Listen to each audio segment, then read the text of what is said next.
product managers need to have a technical background or not? Today we're going to be talking about this widely debated question with our first guest on the show, Alara. Alara has a very different background than mine. She has a technical background, has an engineering degree, and I have a more non-technical background. So I thought it would be great to share how our backgrounds have shaped our experience with you guys, so you can see all of the different sort of perspectives and experiences on this pretty complicated question. Nowadays, this role is evolving and there's a lot more people getting interested into becoming a product manager, and oftentimes people who are in university, who are new grads, or people who haven't had that technical background want to know, can I still be a product manager? So yeah, let's get started. Alara, can you introduce yourself and tell us a little bit about your background and your points of view on this topic? Hi everyone. It's great to be here. I'm Alara. Originally, I'm from Istanbul, Turkey. I went to school at UPenn and I double majored in computer science, hence the technical background and economics. Funny enough, I was actually initially a poli-sci major, and then I decided that was not for me. I pivoted to CS and tech and software engineering. And in my senior year, I realized with all my experiences, that was not really what I wanted to do or hoped to do. And just talking to a bunch of people, I've learned that what I wanted to do had a name, which was product management, and that's kind of how I got into product management and have been doing it for 8 months now, so still fairly new, I want to say.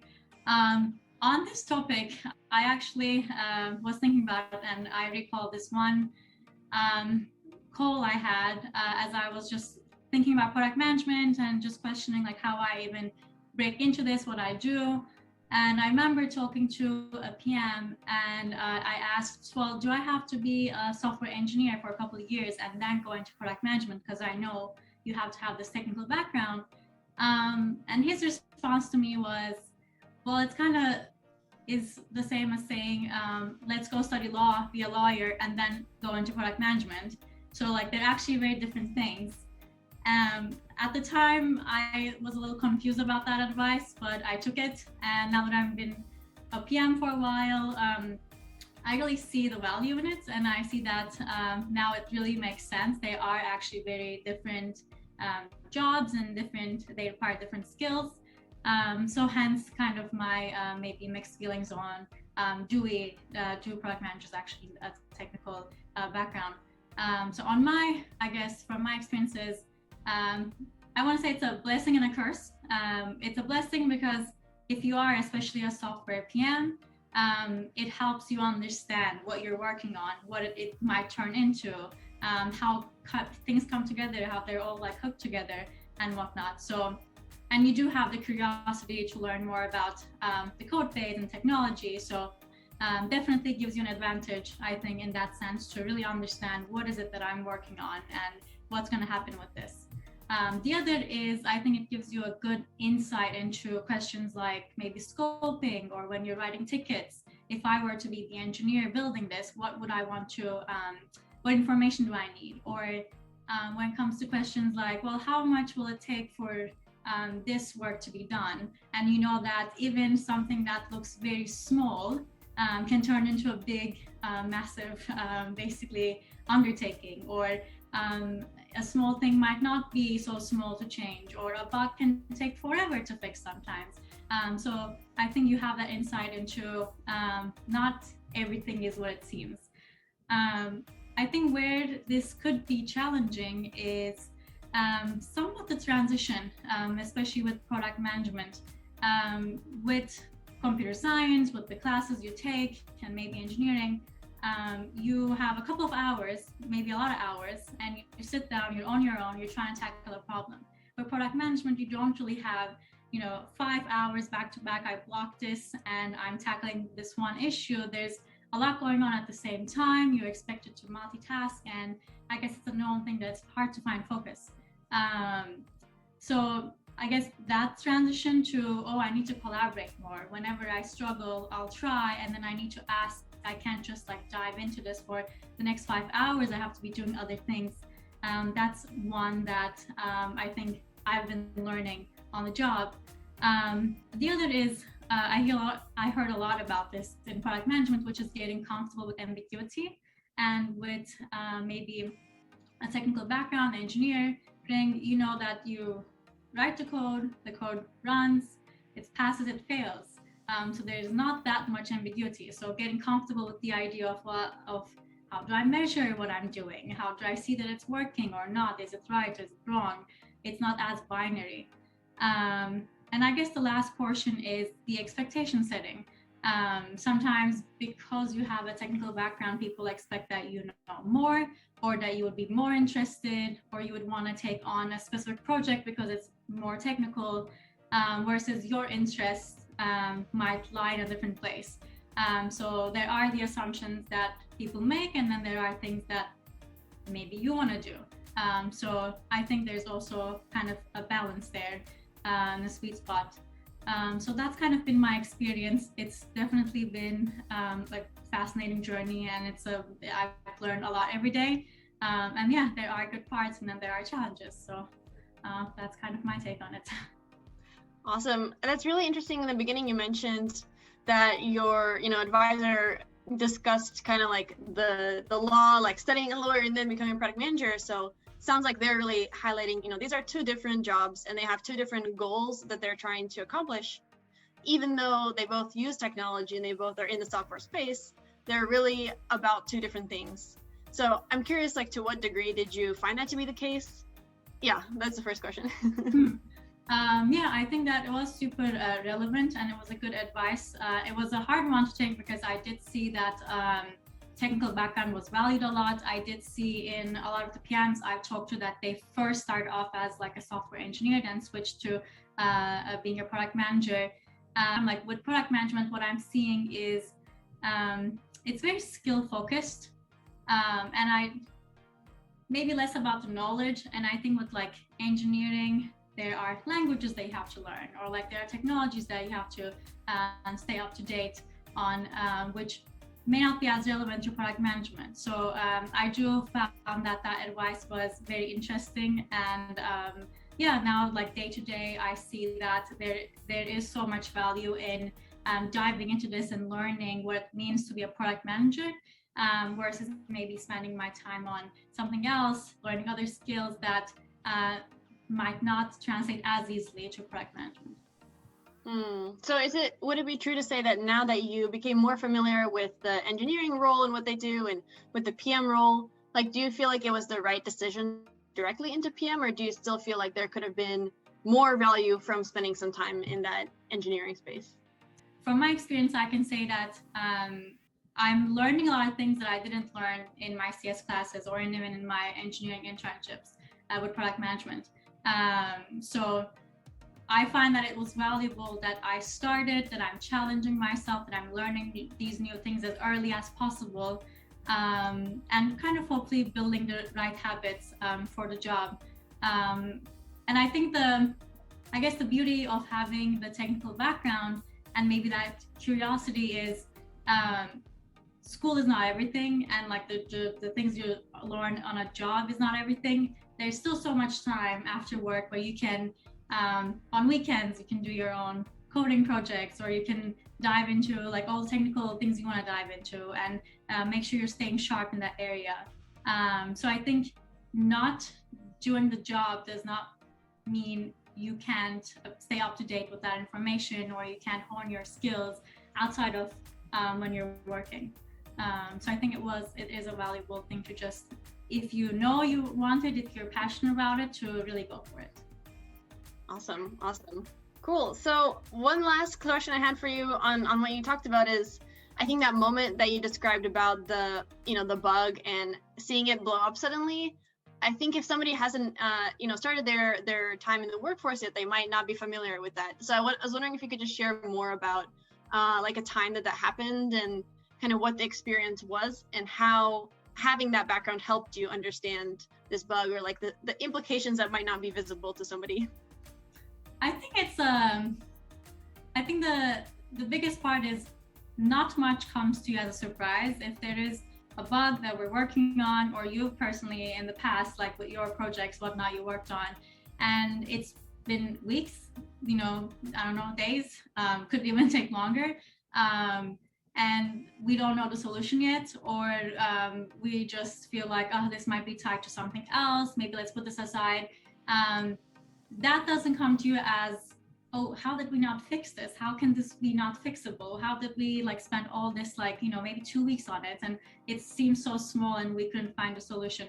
I think those things don't come to you as a surprise. You're way more understanding to that, and it just makes sense. And you kind of also have your own information. I think what is really valuable is maybe when you're the one writing the tickets, even though we are not the ones saying this is going to take X amount of time, it gives you an idea of like how much it's going to take, or if the work is happening too fast. You really appreciate the engineer doing it well. Like, I don't think I would have done it, this quickly. Or again, if you're writing a ticket and it's too heavy, to like break it down to pieces, because it's just going to be a lot of work for just one story per se. So it does really give you the insight of unexpected things will happen and they can happen. So to basically take everything with a grain of salt, and even if an engineer is saying, this isn't too much, like, that you can look into the code and it might be something that you don't expect, or there's more refactoring and whatnot to do. So it does give you that insight of, let's just leave some room for something might go wrong. We might make the wrong assumptions and whatnot. So I think even if you don't have that knowledge, just saying, someone said 2 days, like take it as 4 days maybe. I think that's a good one to keep in mind. So pretty much the feasibility side of this, like that one does require some either experience or technical understanding. And I think that the engineering background can help you to, have that either through your own personal experience and, more quickly empathize with, it might look very easy from the visual, but actually there's a whole bunch of technology underneath that makes it harder than a non-technical person may anticipate.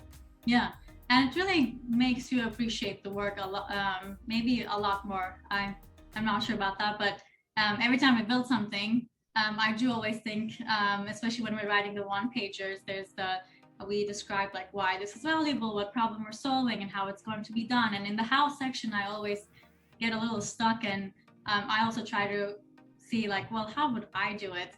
And then you see someone doing it so quickly, and you really appreciate, wow, like this is great work. And maybe for someone this could be, it looked easy, I think I would have done it as well. But once you have that information, you really appreciate the work and effort that goes into building things and how complex they can turn out to be.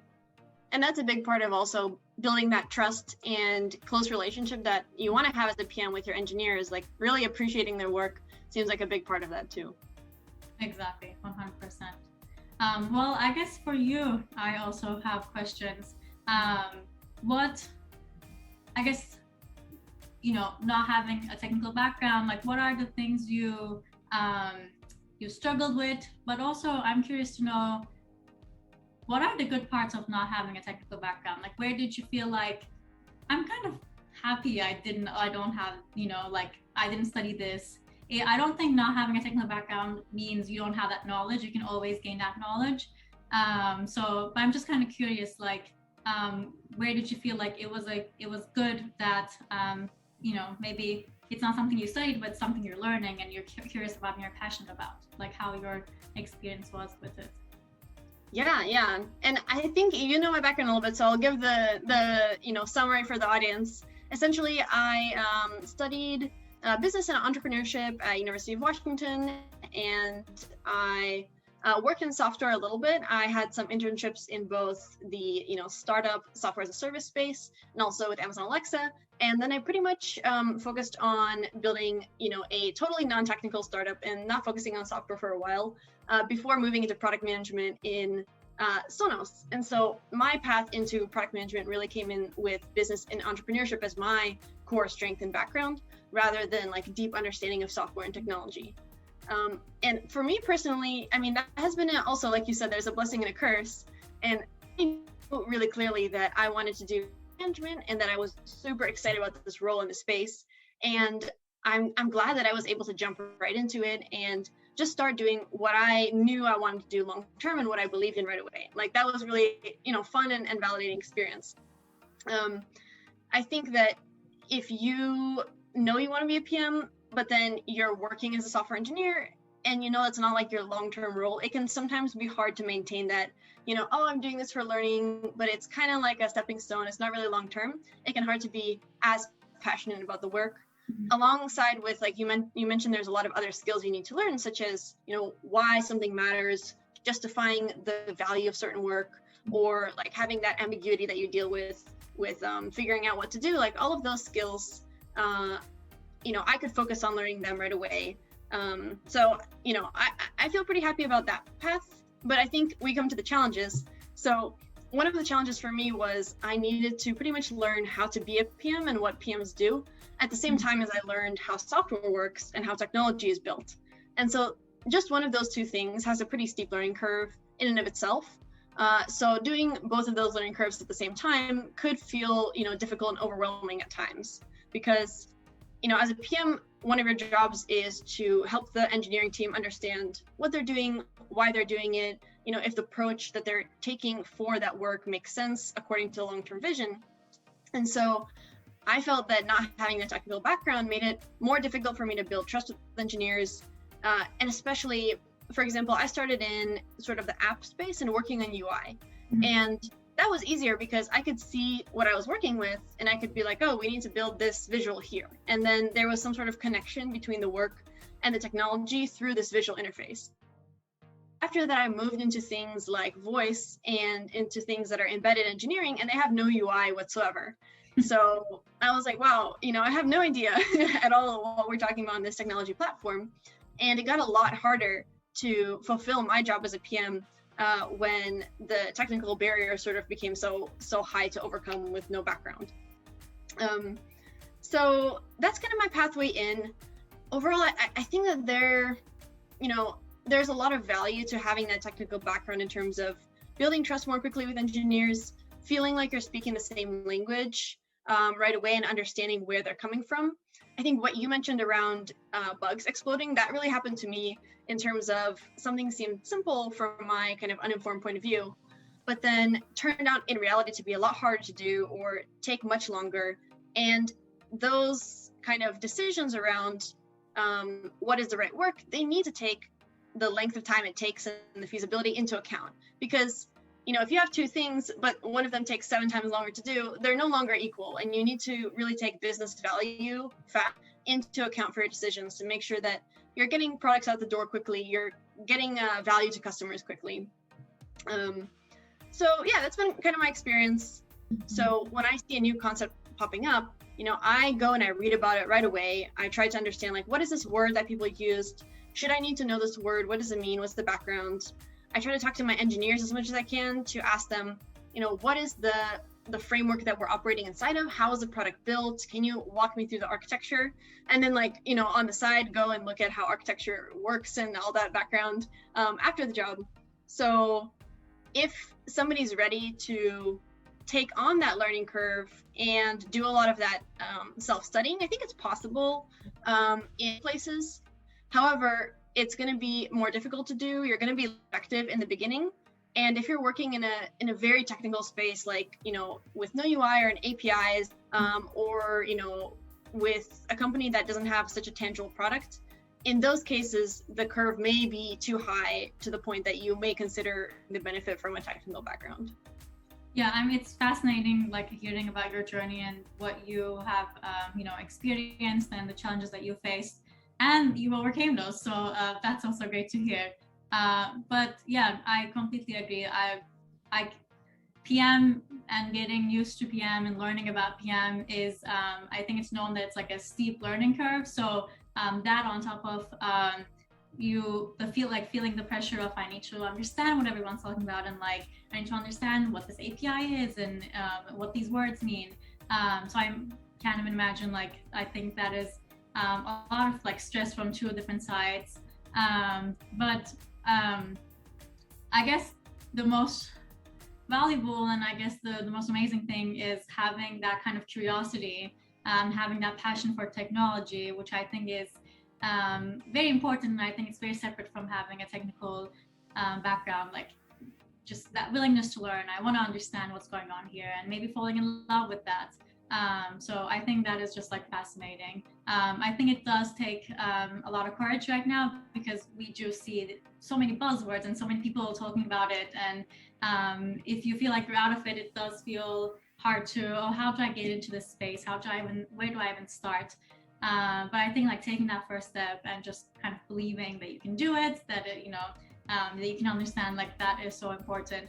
I think another part of this is, whether you have a technical background or not, is the PM role itself it's not like something you can learn in college. I know there are like some workshops and whatnot, but there is no like PM course that people can take. So I feel like no matter the background, like design, technical, non-technical, wherever you come from, coming into PM, the learning curve is going to be steep, but at the same time it is so rewarding, and you just end up learning about so much. For me, it was like the design side, I really had no experience basically in that, or just there are other things about PM that I didn't have experience in. So I appreciate every side that it like touches, and I think there's just like so much that you're learning, and it's demanding, and I love that. Yeah, I like that you mentioned the side. I think that actually brings up an important point in terms of the different kind of PMs and like the different value proposition that you offer as a PM. Some roles, there's a little bit more boundaries in terms of what you do and what you're supposed to offer as your sort of output. But in PM, I think there's a lot of paths that you can take and ways that you can distinguish yourself.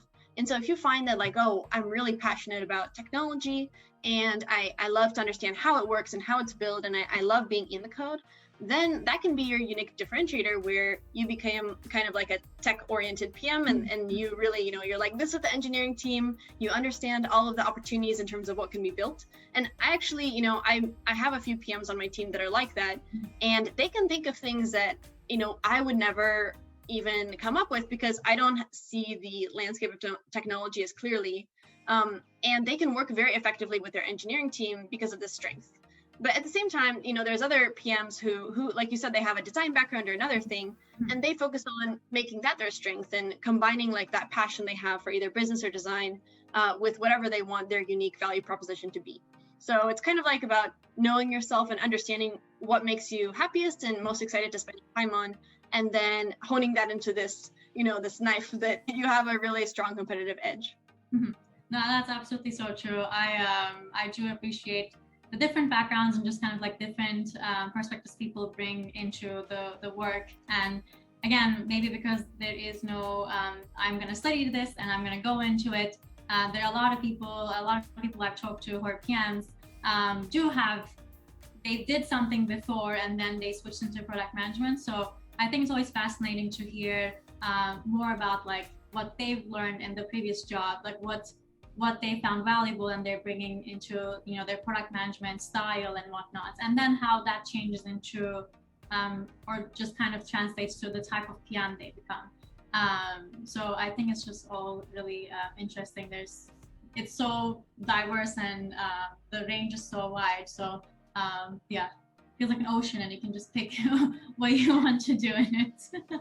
Yeah, absolutely. And there's also the strength of PMs are a very cross-functional role, and so the more other roles that you understand and are familiar with their goals and their motivations and how they work, the better and more effectively you can kind of match up with them and learn to speak their language. And so in tech, obviously technology and engineering is a big part of that, but it applies to almost every other team that PM works with. Yeah, I fully agree to that. Yeah, 100%. Awesome. So that's really great to hear about your background and your experience there. What would you say your like final takeaway is in terms of, do PMs need a tech background or not? Final conclusion. Yeah, it's so hard to, I guess, have like a verdict on this, but I think I would reword it as, it's great to have technical, like passion into technology, interest, curiosity for this area. Not necessarily can you code, can you not, what languages can you code in, but do you have a passion? Do you spend time reading about these, or do you get excited when you see maybe like news related to technology and up and coming things? So I would say that would really help with the product management job. Um, However, because product management is so varied and in different companies, it's basically can totally be a different job. And like in, you know, if you're in a startup or a small company or like medium size or large, like this just can, what you do, what's expected of you can vary. It's really hard to say you absolutely need this technical background or the opposite of like, no, you're totally fine without a technical background.